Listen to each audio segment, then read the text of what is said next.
Welcome to the Sagebrush Trail. Stories of the West. From the prairie to the Yukon, I'm Mardell reading Riders of the Purple Sage by Zane Graham.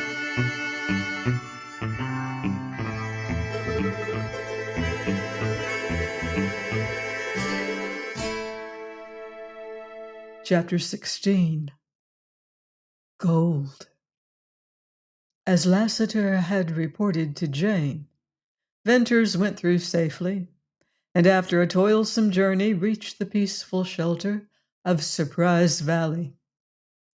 When finally he lay wearily down under the silver spruces, resting from the strain of dragging packs and burros up the slope and through the entrance to Surprise Valley, he had leisure to think, and a great deal of time went in regretting that he had not been frank with his loyal friend Jane Witherstein. But he kept continually recalling when he had stood once more face to face with her, and had been shocked at the change in her, and had heard the details of her adversity. He had not had the heart to tell her of the closer interest which had entered his life. He had not lied, yet he had kept silence. Bess was in transports over the stores of supplies and the outfit he had packed from Cottonwoods. He had certainly brought 100 times more than he had gone for, enough surely for years, perhaps to make a permanent home in the valley. He saw no reason why he need ever leave there again. After a day of rest, he recovered his strength and shared Bess's pleasure in rummaging over the endless packs, and began to plan for the future. And in this planning, his trip to Cottonwoods, with its revived hate of Tull and consequent unleashing of fierce passions, soon faded out of mind.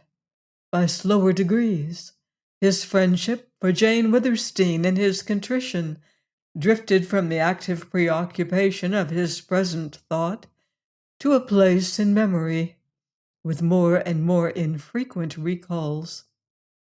And as far as the state of his mind was concerned, upon the second day after his return, the valley with its golden hues and purple shades, the speaking west wind, and the cool silent night, and Bess's watching eyes with their wonderful light, so wrought upon Venters that he might never have left them at all. That very afternoon he set to work.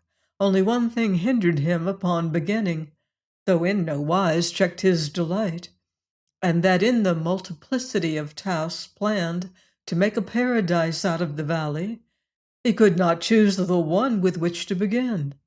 He had to grow into the habit of passing from one dreamy pleasure to another, like a bee going from flower to flower in the valley, and he found this wandering habit likely to extend his labors. Nevertheless, he made a start. At the outset, he discovered Bess to be both a considerable help in some ways and a very great hindrance in others. Her excitement and joy were spurs, inspirations, but she was utterly impracticable in her ideas, and she flitted from one plan to another with bewildering vacillation. Eager, youthful, and sweet, and he marked that it was far easier to watch her and listen to her than it was to work. Therefore he gave her tasks that necessitated her going often to the cave where he had stored his packs. Upon the last of these trips, when he was some distance down the terrace and out of sight of the camp, he heard a scream, and then the sharp barking of the dogs. For an instant he straightened up, amazed. Danger for her had been absolutely out of his mind. She'd seen a rattlesnake or a wildcat.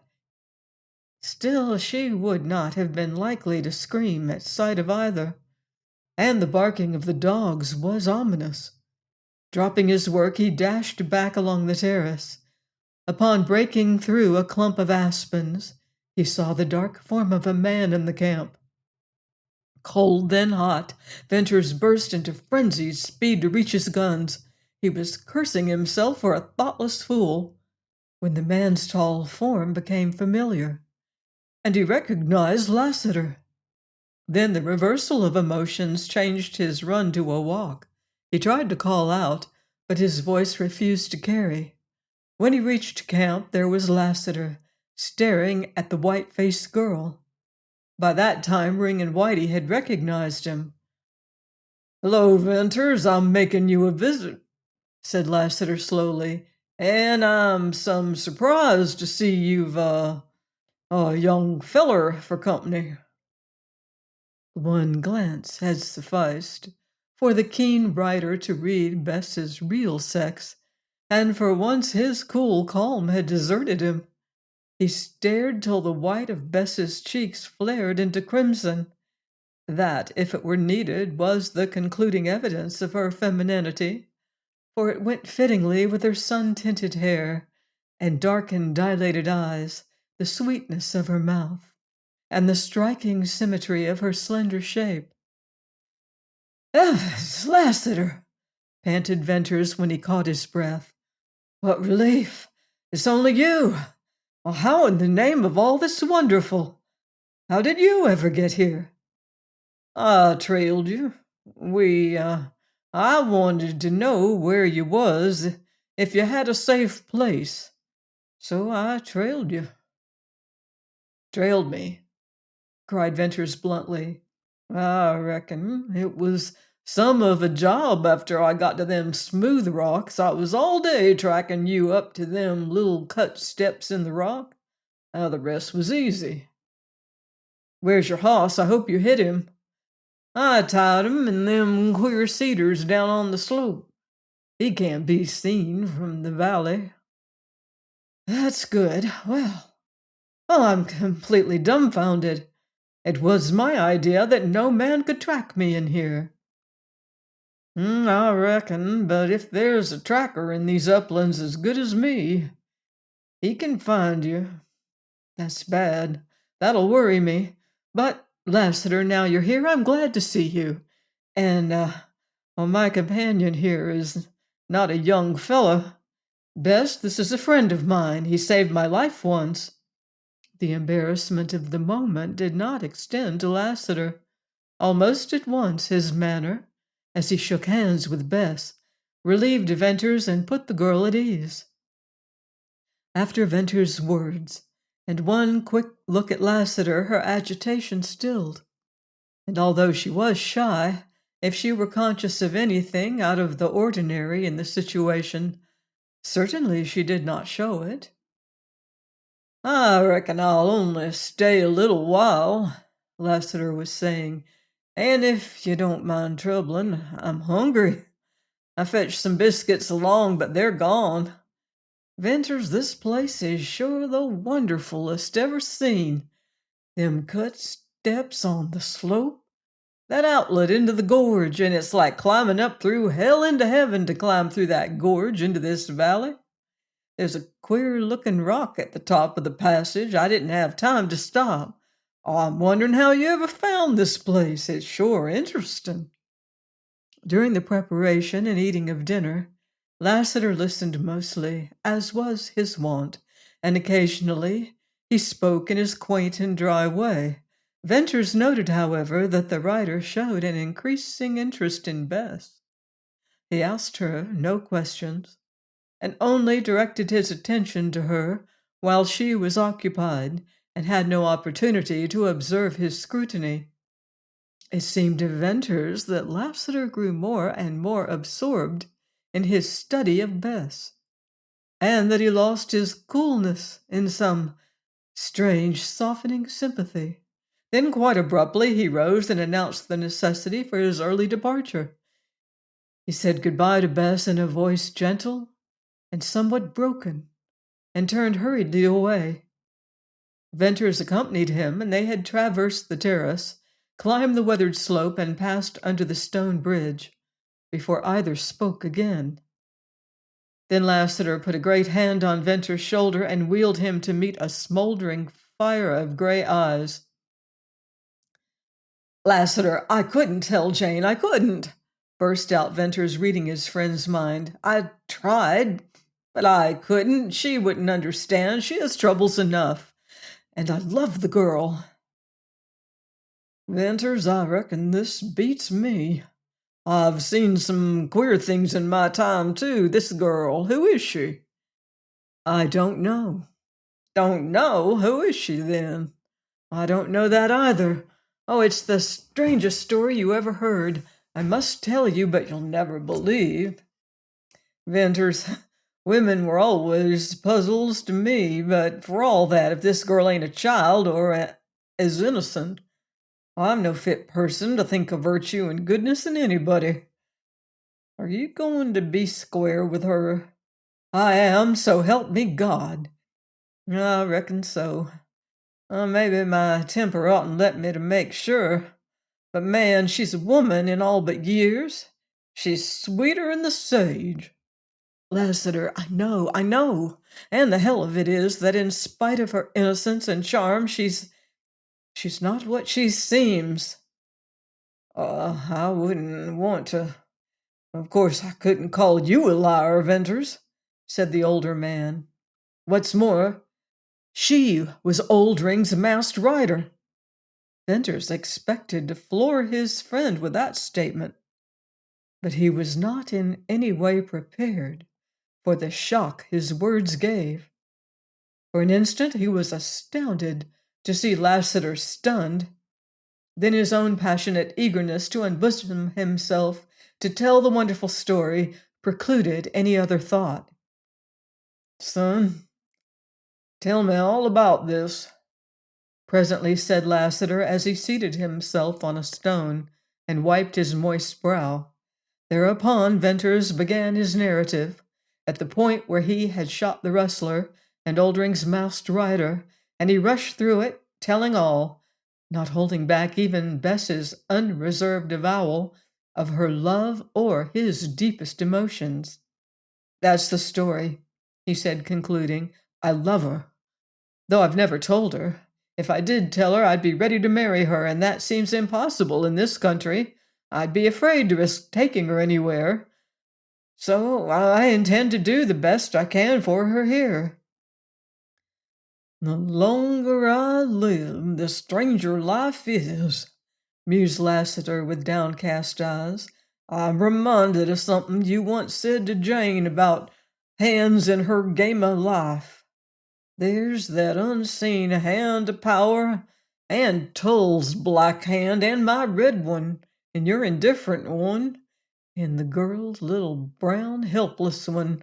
And Venters, there's another one that's all wise and all wonderful. And that's the hand guiding Jane Withersteen's game of life. Your story's one today's a far clearer head than mine. I can't offer no advice, even if you asked for it. Maybe I can help you. Anyway, I'll hold Oldring up when he comes to the village. I'll find out about this girl. I knew the rustler years ago. He'll remember me.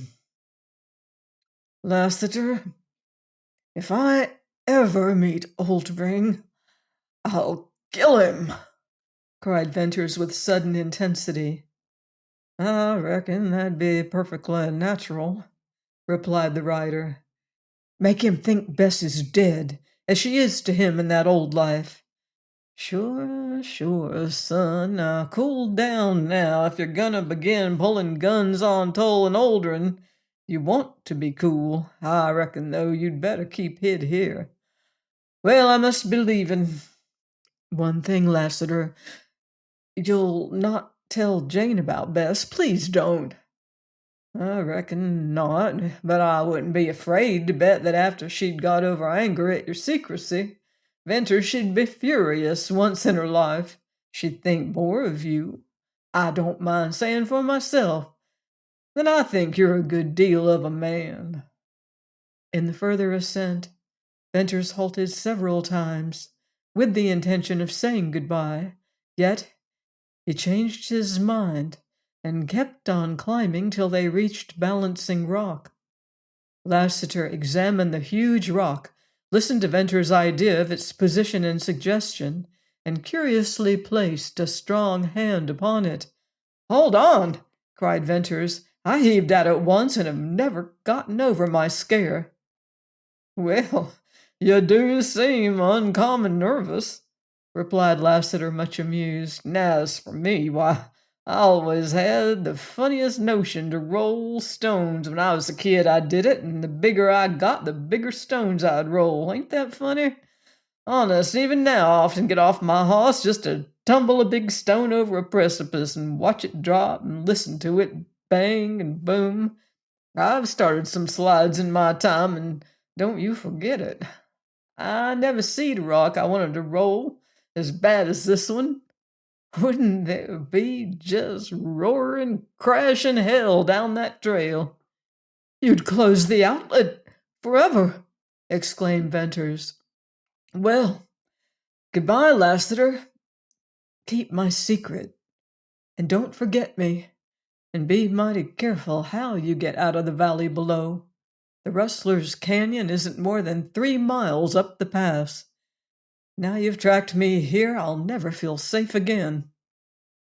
In his descent to the valley, Venter's emotion, roused to stirring pitch by the recital of his love story, quieted gradually, and in its place came a sober, thoughtful mood. All at once he saw that he was serious, because he would never more regain his sense of security while in the valley. What Lassiter could do, another skillful tracker might duplicate. Among the many riders with whom Venters had ridden, he recalled no one who could have taken his trail at Cottonwoods and have followed it to the edge of the bare slope in the pass, let alone up that glistening smooth stone. Lassiter, however, was not an ordinary rider. Instead of hunting cattle tracks, he had likely spent a goodly portion of his life tracking men. It was not improbable that among Old Ring's rustlers there was one who shared Lassiter's gift for trailing. And the more Venters dwelt on this possibility, the more perturbed he grew. Lassiter's visit, moreover, had a disquieting effect upon Bess, and Venters fancied that she entertained the same thought as to future seclusion. The breaking of their solitude, though by a well-meaning friend, had not only dispelled all its dream and much of its charm, but had instilled a canker of fear. Both had seen the footprint in the sand. Venters did no more work that day. Sunset and twilight gave way to night, and the canyon bird whistled its melancholy notes, and the wind sang softly in the cliffs, and the campfire blazed and burned down to red embers. To Venters a subtle difference was apparent in all of these, or else the shadowy change had been in him. He hoped that on the morrow this slight depression would have passed away. In that measure, however, he was doomed to disappointment. Furthermore, Bess reverted to a wistful sadness that he had not observed in her since her recovery. His attempt to cheer her out of it resulted in a dismal failure, and consequently in a darkening of his own mood. Hard work relieved him. Still, when the day had passed, his unrest returned. Then he set to deliberate thinking, and there came to him the startling conviction that he must leave Surprise Valley and take Bess with him. As a rider, he had taken many chances, and as an adventurer in Deception Pass, he had unhesitatingly risked his life. But now he would run no preventable hazard of Bess's safety and happiness, and he was too keen not to see that hazard. It gave him a pang to think of leaving the beautiful valley just when he had the means to establish a permanent and delightful home there. One flashing thought tore in hot temptation through his mind. Why not climb up into the gorge, roll Balancing Rock down the trail, and close forever the outlet to Deception Pass? Well, that was the beast in me showing his teeth, muttered Venture scornfully. "I'll just kill him good and quick. I'll be fair to this girl if it's the last thing I do on earth." Another day went by, in which he worked less and pondered more, and all the time covertly watched Bess. Her wistfulness had deepened into downright unhappiness, and that made his task to tell her all the harder. He kept the secret another day, hoping by some chance she might grow less moody.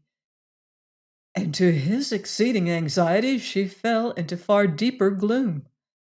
Out of his own secret, and the torment of it, he divined that she also had a secret, and the keeping of it was torturing her. As yet he had no plan thought out in regard as to how or when to leave the valley, but he decided to tell her the necessity of it and to persuade her to go. Furthermore, he hoped his speaking out would induce her to unburden her own mind. "Bess, what's wrong with you?" he asked. "Nothing," she answered with averted face. Venters took hold of her gently, though masterfully, and forced her to meet his eyes. "You can't look at me and lie," he said. "Now, what's wrong with you? You're keeping something from me." "Well, I've got a secret, too, and I intend to tell it presently." "Oh, I have a secret I was crazy to tell you when you came back. That's why I was so silly about everything. I kept holding my secret back, gloating over it. But when Lassiter came, I got an idea that changed my mind, and then I hated to tell you." "Are you going to now?" Yes, I was coming to it. I tried yesterday, but you were so cold. I was afraid I couldn't keep it much longer." "Well, well, most mysterious lady, tell your wonderful secret." "You needn't laugh," she retorted with a first glimpse of reviving spirit. "I can take the laugh out of you in 1 second. It's a go." She ran through the spruces to the cave, and returned carrying something which was manifestly heavy. Upon nearer view, he saw that whatever she held with such evident importance had been bound up in a black scarf he well remembered. That alone was sufficient to make him tingle with curiosity. "Have you any idea what I did in your absence?" she asked. "I imagine you lounged about, waiting and watching for me," he replied, smiling. "I've my share of conceit, you know." "You're wrong. I worked. Look at my hands." She dropped on her knees close to where he sat, and carefully depositing the black bundle, she held out her hands. The palms and inside of her fingers were white, puckered and worn. "Why, Bess, you've been fooling in the water," he said. "Fooling? Look here." With deft fingers she spread open the black scarf, and the bright sun shone upon a dull, glittering heap of gold. "Gold!" he ejaculated. "Yes, gold. See, pounds of gold. I've found it, washed it out of the stream, picked it out grain by grain, nugget by nugget." "Gold!" he cried. "Yes. Now laugh at my secret." For a long minute Venters gazed. Then he stretched forth a hand to feel if the gold was real. "Gold!" he almost shouted. "Bess, there are hundreds, thousands of dollars worth here." He leaned over to her and put his hand, strong and clenching now, on hers. "Is there more where this came from?" he whispered. "Plenty of it, all the way up to the stream to the cliff. You know I've often washed for gold, then I've heard men talk. I think there's no great quantity of gold here, but enough for a fortune for you." "That was your secret?" "Yes. I hate gold, for it makes men mad. I've seen them drunk with joy and dance and fling themselves around. I've seen them curse and rave. I've seen them fight like dogs and roll in the dust. I've seen them kill each other for gold. Is that why you hated to tell me? Not, not altogether. Bess lowered her head. It was because I knew you'd never stay here long after you found gold. You were afraid I'd leave you? Yes. Listen, you great simple child. Listen, you sweet, wonderful, wild, blue-eyed girl. I was tortured by my secret. It was that I knew we must leave the valley. We can't stay here much longer. I couldn't think how we'd get away out of the country, or how we'd live if we ever got out. I'm a beggar. That's why I kept my secret. I'm poor. It takes money to make way beyond Sterling. We couldn't ride horses or burros or walk forever. So while I knew we must go, I was distracted over how to go and what to do. And now we've gold. Once beyond Sterling, we'll be safe from rustlers. And we've no others to fear. Oh, listen, Bess! Venters now heard his voice ringing high and sweet, and he felt Bess's cold hands in his crushing grasp as she leaned toward him, pale, breathless. This is how much I'd leave you. You made me live again. I'll take you away, far away from this wild country. You'll begin a new life. You'll be happy. You shall see cities, ships, people. You shall have anything your heart craves. All the shame and sorrow of your life shall be forgotten, as if they had never been. This is how much I'd leave you here alone, you sad-eyed girl. I love you.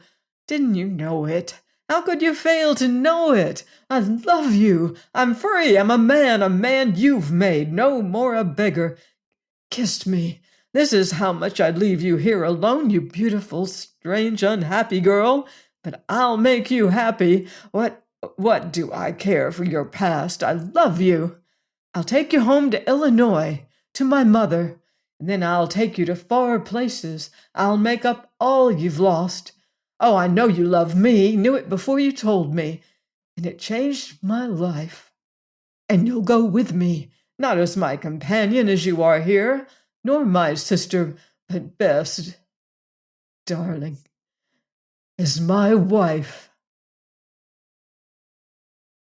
Join me next time for another exciting chapter of Riders of the Purple Sage by Zane Grey, here on the Sagebrush Trail.